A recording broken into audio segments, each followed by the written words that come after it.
Bom dia a todos, queridos e queridas companheiros e companheiras de jornada rumo à luz, rumo à ascensão espiritual e planetária. Tudo bem com vocês, meus queridos, minhas queridas? Então, hoje é dia 17 de outubro de 2025 e nós vamos juntos dar continuidade à nossa jornada 2025, uma nova escolha, através dos ensinamentos de um curso em milagres. Estamos na última lição do nosso grupo do texto, do nosso grupo de lições do sétimo texto, né, da segunda parte do livro de exercícios, o que é o Espírito Santo. Então, nós só vamos treinar essa parte novamente agora, no ano que vem, né? O que é o Espírito Santo? O Espírito Santo é o mediador entre as ilusões e a verdade. Como ele tem que fazer uma ponte sobre a brecha que existe entre a realidade e os sonhos, a percepção conduz ao conhecimento através da graça que Deus deu a ele, para que fosse a sua dádiva a todos aqueles que se voltam para ele em busca da verdade. Todos os sonhos são carregados para a verdade através da ponte que ele, Espírito Santo, provê, para serem dissipados diante da luz do conhecimento. Ali, cenas e sonhos são para sempre deixados de lado, e onde eram percebidos antes, o perdão tornou possível o fim tranquilo da percepção. A meta que o ensinamento do Espírito Santo estabelece é apenas esse fim dos sonhos, pois cenas e sonhos têm que ser traduzidos de testemunhos do medo em testemunhos do amor. E quando isso for inteiramente realizado, o aprendizado terá conseguido a sua única meta na verdade. Pois o aprendizado, do modo como o Espírito Santo o orienta para o resultado que ele percebe, vem a ser o meio para ir além do próprio aprendizado, a fim de ser substituído pela verdade eterna. Se ao menos conhecesses o quanto o teu Pai anseia para que reconheças a tua inocência, a tua pureza, não deixarias a sua voz apelar em vão, nem virarias as costas para as suas substituições das imagens amedrontadoras e dos sonhos que fizeste. O Espírito Santo compreende os meios que fizeste, pelos quais queres alcançar o que é para sempre inalcançável. E se os ofereceres a ele, ele empregará os meios que fizeste para te exilares, para restituir a tua mente ao lugar em que ela está verdadeiramente em casa. Do conhecimento, onde ele foi colocado por Deus, o Espírito Santo chama por ti para que deixes o perdão repousar sobre os teus sonhos e para que sejas restituído à sanidade e à paz da tua mente. Sem o perdão, os teus sonhos continuarão a aterrorizar-te e a memória de todo o amor do teu Pai não voltará, significando que o fim dos sonhos já veio. Aceita a dádiva do teu Pai, é um chamado do amor para o amor, para que ele seja apenas ele mesmo. O Espírito Santo é a sua dádiva, através da qual a quietude do céu é restituída ao amado Filho de Deus. Recusarias-te a aceitar a função de completar a Deus, quando toda a sua vontade é que sejas completo? Né? Então essa é a pergunta que ele deixa pra gente. A lição de hoje, que é a lição 290, nos chama a atenção para o foco, trazermos foco para as nossas mentes, né? A minha felicidade presente é tudo o que eu vejo. A minha felicidade presente é tudo o que eu vejo. A menos que eu esteja olhando para o que não existe, a minha felicidade presente é tudo o que eu vejo. Olhos que começam a abrir-se, enfim, podem ver. E quero que a visão de Cristo venha a mim hoje mesmo. O que eu percebo com a vista que fiz, sem a correção do próprio Deus, a vista é a visão do corpo, são os olhos da carne, né? É assustador e doloroso de se contemplar. Já não permitirei, nem por mais um instante, que a minha mente continue a ser enganada pela crença de que o sonho que fiz é real. Este é o dia em que busco a minha felicidade presente e não olho para mais nada além daquilo que busco. Com essa decisão, venho a ti e peço a tua força que me ampare no dia de hoje, em que só busco fazer a tua vontade. Pai, não podes falhar em me ouvir. Já me deste o que eu estou pedindo. e estou certo de que hoje verei a minha felicidade. A minha felicidade presente é tudo o que eu vejo. Então essa é uma lição que nos lembra daquela máxima, né? De que a mente, onde a gente colocar o nosso foco, ok? A gente vai multiplicar aquilo. Então, vamos supor que eu estou colocando o meu foco na guerra, nas coisas ruins que estão acontecendo pelo mundo. Eu só vou ver notícia de guerra, eu só vou enxergar guerra, eu só vou ver coisas ruins, tá? Então, basicamente, essa é a ideia, tá bom? Ao passo que se eu começar a focar nas coisas boas que existem na minha vida, se eu começar a focar no meu sentimento de gratidão, vai ser isso que eu vou multiplicar na minha vida, né? Se eu começar a colocar o meu foco nas coisas boas que tantos seres humanos estão fazendo hoje em prol da humanidade, eu vou multiplicar isso, né? E é aquele lance, é uma coisa também, uma máxima do Ho Oponopono, né, gente? Porque no Ho Oponopono, quando a gente olha uma coisa ruim e fala, eu sinto muito, me perdoe, eu te amo, muito obrigada, muito obrigado, né? Você está trazendo a luz do Criador para aquela manifestação equivocada, tá bom? Você está trazendo a luz do Criador. É a mesma coisa o mantra da recitação, da prática recitativa da Sechonoye, imagem verdadeira, harmonia, perfeição. Então eu estou focando, e na verdade na meditação que eu gravei para vocês, que é a releitura da Shinsokan, da Sechonoye, o objetivo é você entrar num estado de conexão, né? E você efetivamente contemplar a sua perfeição, a sua imagem verdadeira. Como é que eu faço isso? Você pode fazer isso, por exemplo, visualizando uma forma sua iluminada, como se você fosse um anjo. Você pode pedir ao Criador que te dê uma imagem, né? E por aí você vai conseguir ajustar o seu foco. Ajustar o seu foco para aquilo que é bom. Ajustar o seu foco para aquilo que é bacana. Ajustar o seu foco para, enfim, ajustar o seu foco, né? E é isso, tá? É isso. Exatamente o que a gente vai buscar fazer aqui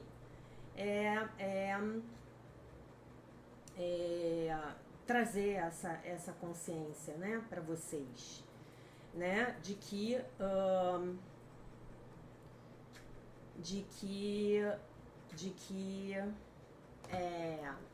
desculpa, eu me distraí aqui, de que nós vamos multiplicar o que vai surgir na nossa timeline, é exatamente o que acontece no aplicativo.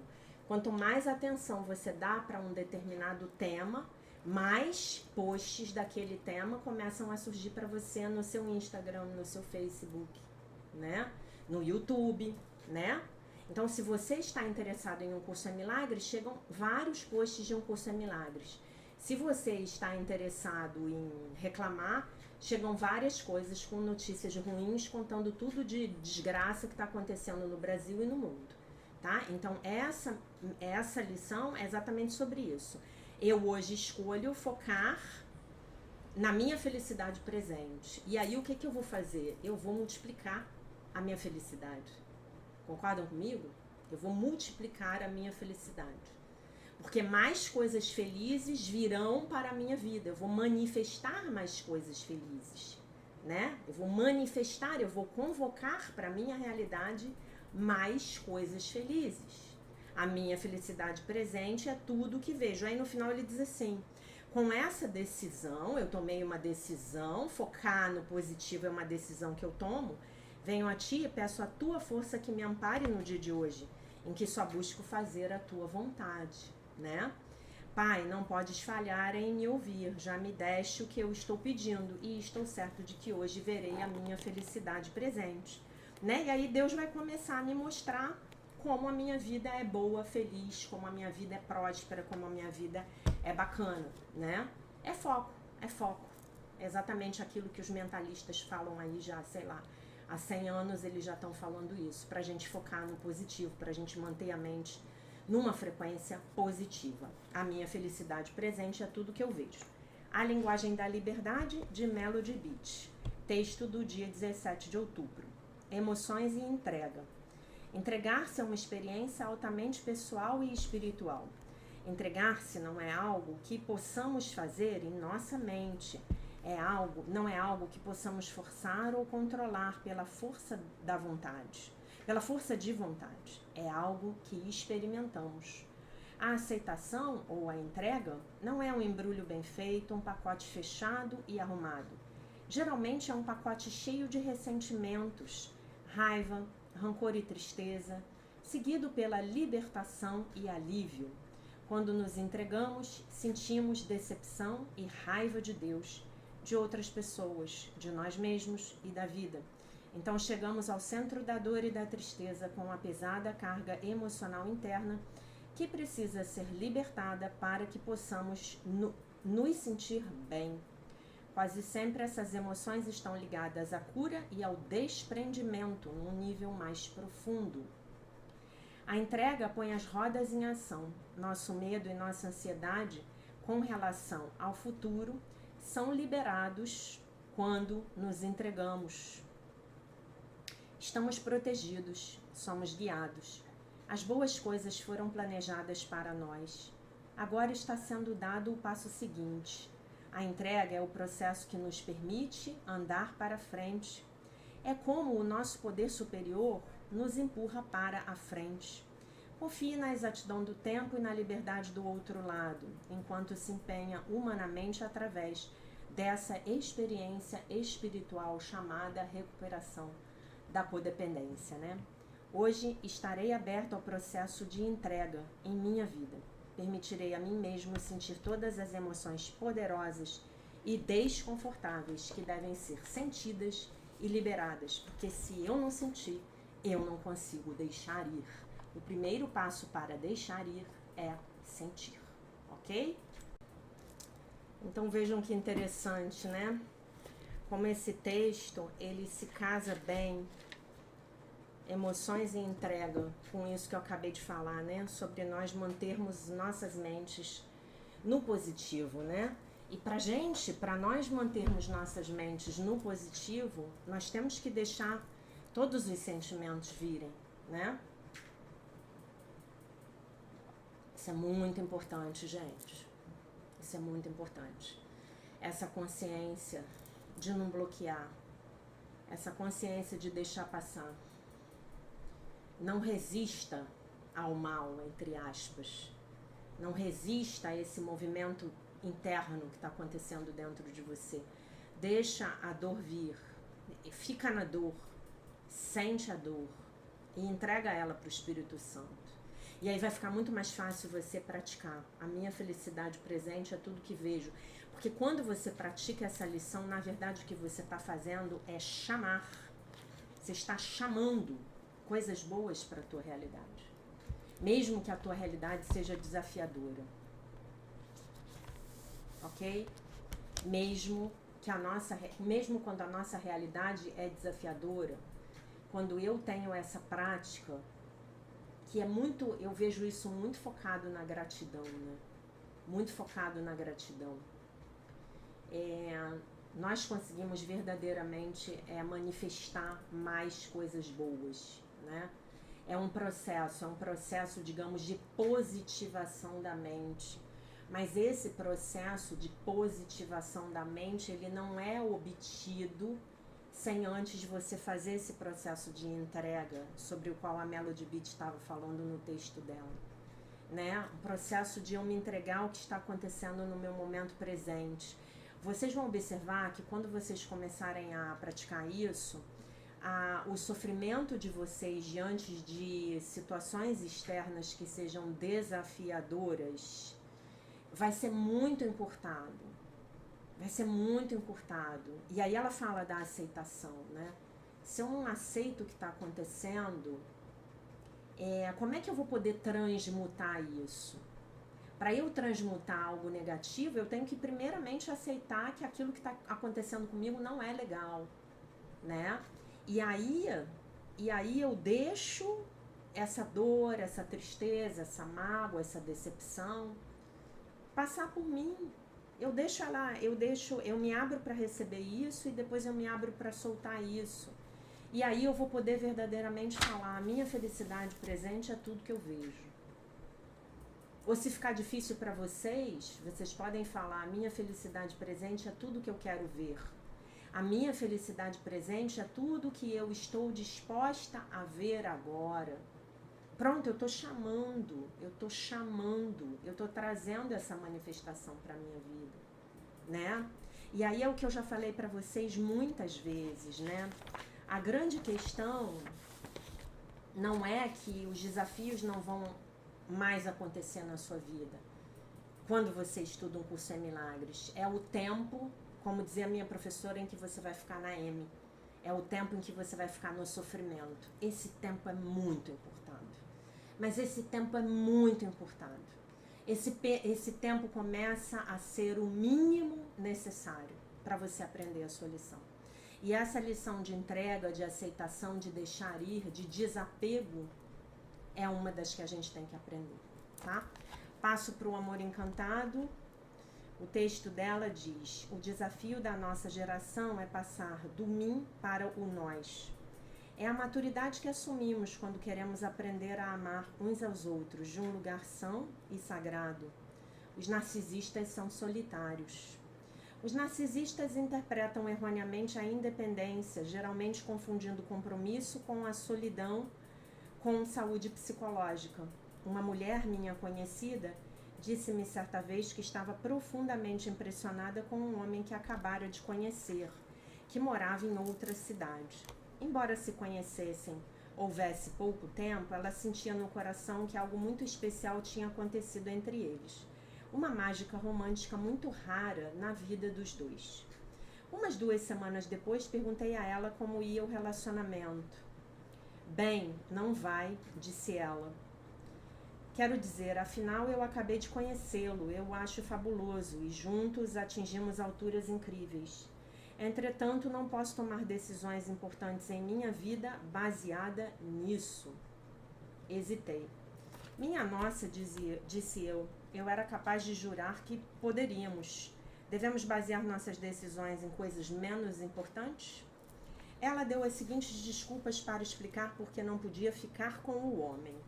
Primeira, ele morava em outra cidade, como se não existissem aviões. Segunda, outro homem talvez se mudasse para essa cidade para estar com ela, embora ela não o amasse.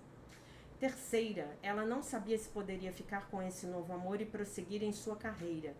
Ouvindo-a, eu pensei, será que esta é uma mulher que não está disposta a alcançar o amor? E ela coloca o verbo alcançar aqui em itálico. Ela era como alguém que quando acorda encontra na cama uma bandeja com o café da manhã, o jornal, um bom livro, um telefone e um controle remoto para a TV. Está tudo ali. Ela escolhe o que vai fazer quando sente vontade. Assim, um romance com aquele homem era simplesmente isso para ela. Uma coisa a seu alcance, como um jornal ou um livro que ela poderia pegar a qualquer momento. Ela poderia estender a mão, mas não tem planos de realmente se apossar daquilo. Sua experiência de vida e de sociedade não tinha ensinado que o amor é infinitamente mais importante do que uma bandeja com o café, o telefone, o jornal, o livro ou a TV. Seu coração dizia que era. Eu sabia disso pelo modo com que ela descrevia os seus sentimentos. Mas a cultura moderna tinha dito o quanto seu coração era neurótico, querendo se lançar nisso, o quanto sua carreira era mais importante do que o amor. E como é sério e maduro considerar materialmente o amor que sentimos dentro de nós. Ela não tinha pensado ainda que a voz do coração é a voz de Deus. Com hesitação, ela me perguntou o que eu achava. Não tenho certeza de que você queira saber, respondi. Não, mas eu quero realmente saber, mais ou menos, ela riu. Depois de uma pausa eu disse, acho que você insulta a si mesma.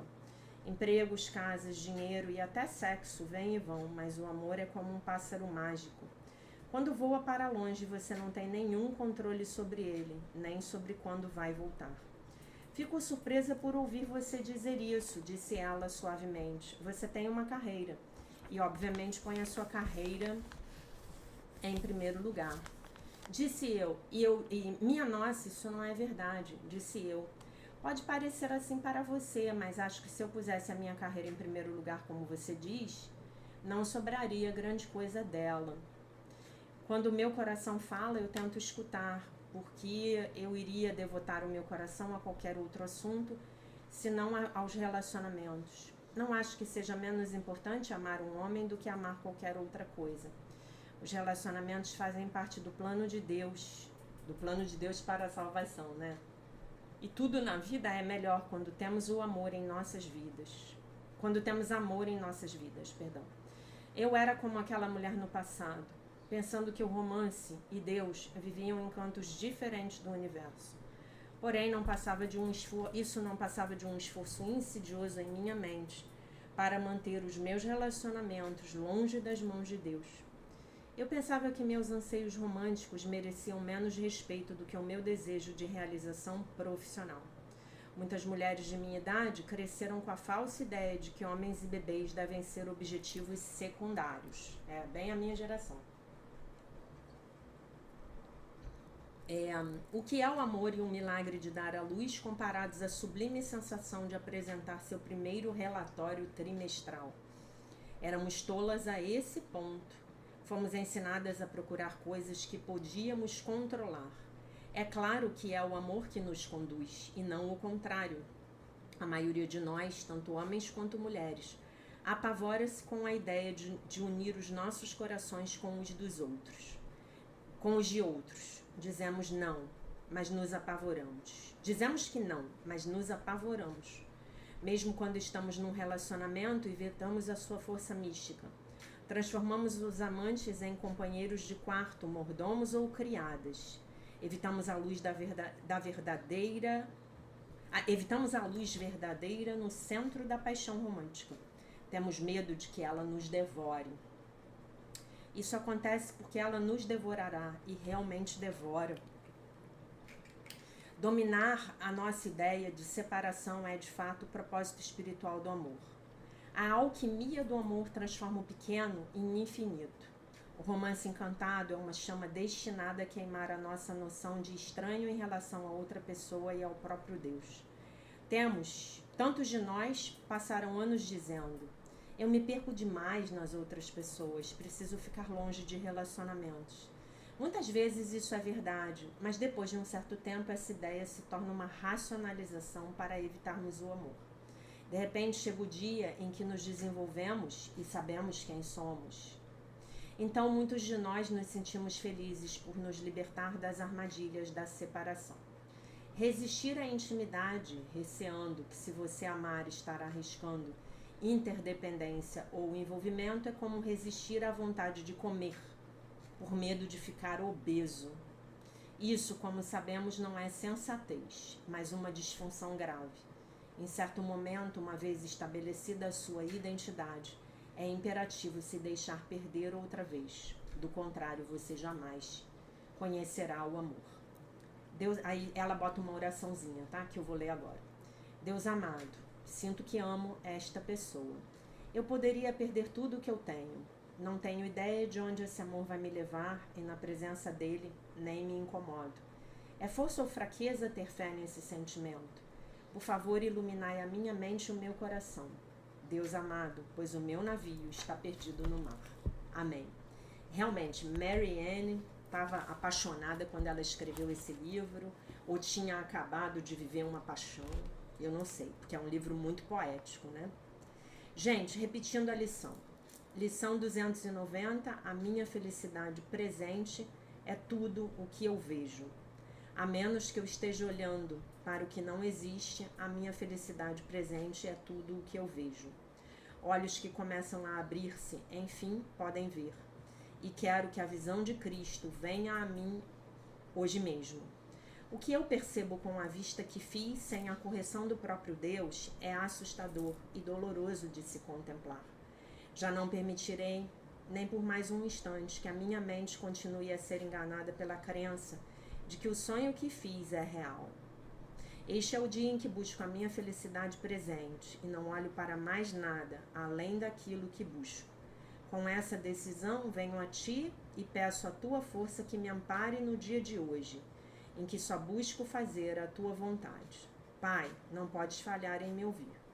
Já me deste o que eu estou pedindo e estou certa de que hoje verei a minha felicidade, né? Antes de finalizar o vídeo, queria dizer para vocês que desse texto hoje, acho que a frase que mais me impactou foi: o desafio da nossa geração é passar do mim para nós, né? Nós caminhamos tanto nessa nossa jornada em direção ao ego negativo, né? Que hoje domina o planeta, que nós ficamos extremamente individualistas, né? E por isso os relacionamentos estão tão difíceis, né? E ao mesmo tempo ficou mais fácil você ter a ideia de que você se basta sozinho, né? Por um lado, essas mudanças, na minha opinião, foram positivas, né? Num certo sentido, foram mudanças positivas, mas por outro lado, né, você teve as mulheres indo para o mercado de trabalho, as mulheres conseguindo ganhar o próprio dinheiro, conseguindo se afirmar, né? E aí os homens ficaram muito confusos, me parece, porque agora não são mais necessários, né? Então os homens precisaram entrar numa jornada de atualização, de autoconhecimento, e me parece que tá muito difícil para eles, né?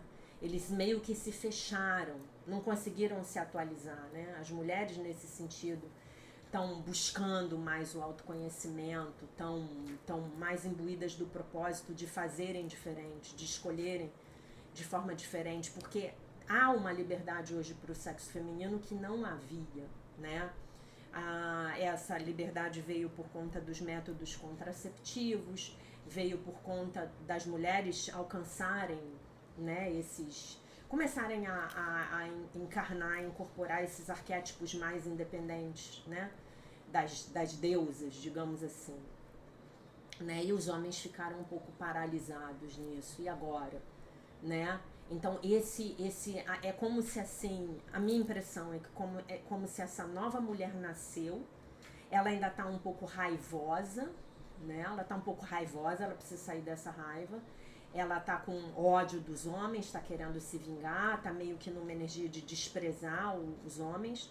E os homens, eles estão meio estarrecidos. E agora? O que eu faço? Onde eu me encaixo aqui? Qual é o meu papel aqui nesse novo mundo? Né? Então isso ainda vai demandar um ajuste, né? As mulheres se masculinizaram muito por força da necessidade.